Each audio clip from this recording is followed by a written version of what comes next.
सब दोस्तों से इस्तदा करूंगा कि हमारे रवैये जमहूरी होने चाहिए। हम एक तरफ तो तनकीद करते हैं कि जी हमारे साथ सलूक अच्छा नहीं हो रहा, फिस्तायत है, फाशिज़म है, ये हो गया वो हो गया, ये तकारीर इस ऐवान से हमेशा होती हैं, लेकिन हमें अपने रवैयों से भी तो ये साबित करना है कि हम टॉलरेंट हैं। हमें दूसरे की बात सुनने का हौसला होना चाहिए। और फिर जो शाइस्तगी है गुफ्तगू में, मैं समझता हूँ सियासत और शाइस्तगी गुफ्तगू की जुड़े हुए हैं आपस में। सियासत का हुस्न ही मैं हमेशा सर कहता हूँ कि ये डायलॉग में है, तनकीद सुनने में है, खुश दिली से तनकीद सुनने में है।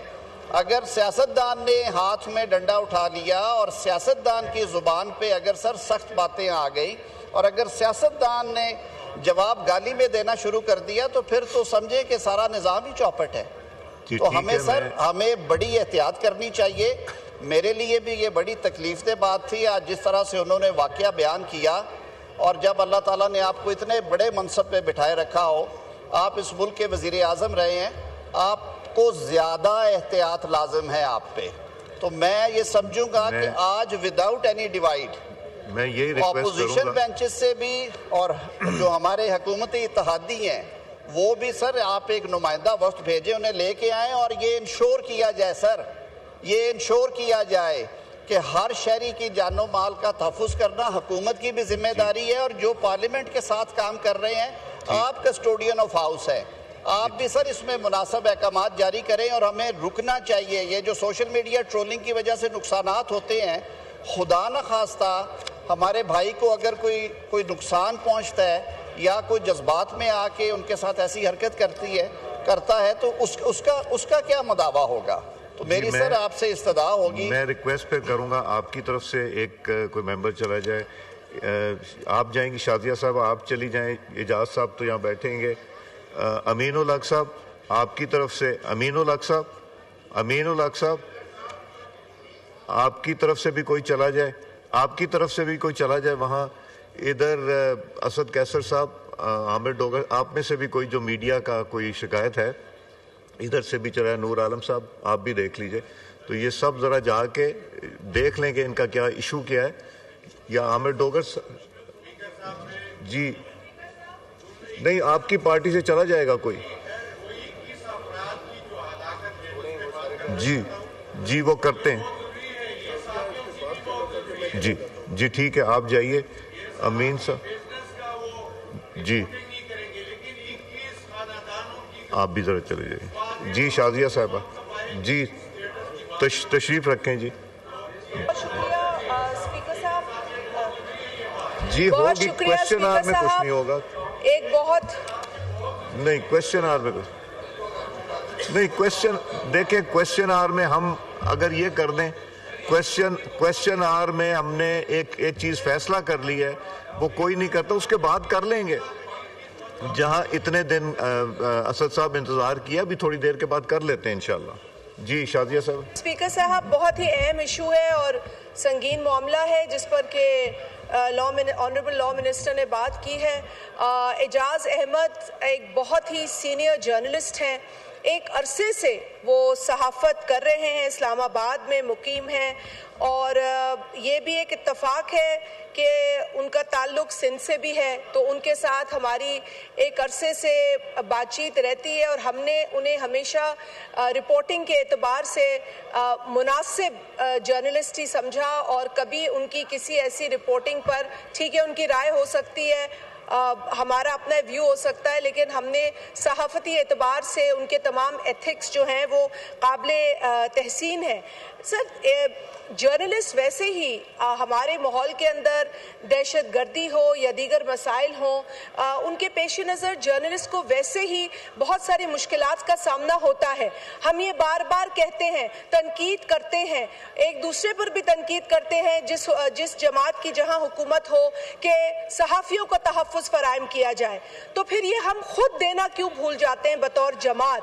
और ये बहुत ही अफसोसनाक बात है जो सामने आई है कि ट्विटर हो या कोई और सोशल मीडिया प्लेटफॉर्म हो, उसके ऊपर एजाज अहमद साहब की तस्वीर लगाकर अपने कारकुनान को इंस्टिगेट किया जाए कि ये शक्ल देखो, इसने ये फलानी हरकत की है, इसको देखो, इस पर ये कार्रवाई करो।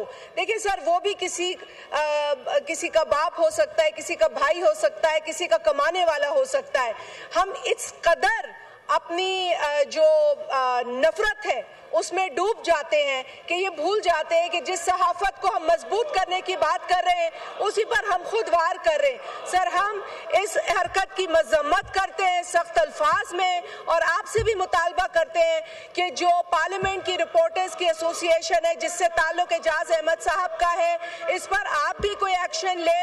हम भी इसकी मजम्मत करेंगे और तमाम जमातों को हम ये कहना चाहते हैं कि इंतशार और नफरत की पॉलिटिक्स को आप खुदारा उसको दूर रखें ताकि इस मुल्क के जो अहम इशूज हैं उस पर काम हो सके और सहाफ़ी को भी वो स्पेस मिल सके जिसके नतीजे में वो रिपोर्टिंग कर सके। ये उसका गुनाह नहीं है, ये उसका जुर्म नहीं है कि वो रिपोर्टिंग कर रहा है और उसको पे दर पे सियासी जमात इस तरह की नफरत का निशाना बना रही है। Thank you.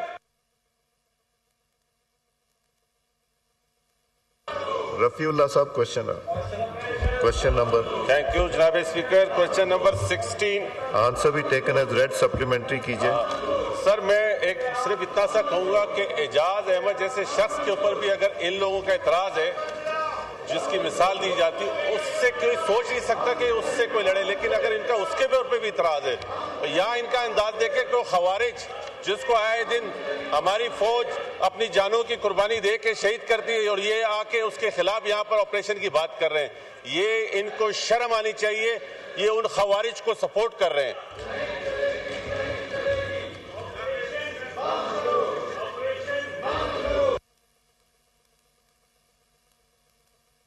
जी रफीउल्लाह साहब, सवाल कीजिए। बहुत शुक्रिया सर।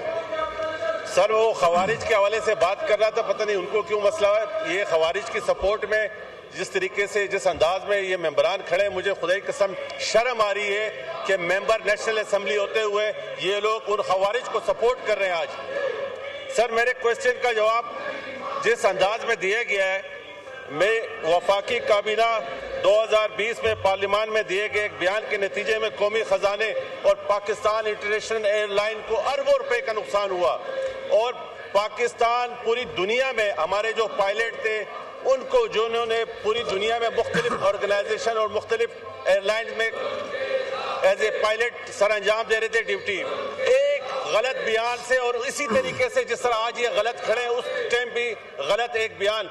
पहले ये इक्तदार में थे तो गलत थे, आज अपोजिशन में तो गलत है। अवाम की नहीं, खवारिज की बात कर रहे हैं। जी जनाब स्पीकर, सवाल क्या? 5 साल 2020 से लेके आज दिन तक वो कमेटी बनी है जिन्होंने ये डिसाइड करना था कि इस ऑनरेबल ये जो मिनिस्टर साहब का स्टेटमेंट है जिससे अरबों खरबों रुपए का नुकसान हुआ पाकिस्तान का, आया वो कमेटी आज तक कितने इजलास कर चुकी है और आखिरी इजलास कब हुआ या कि वो दोबारा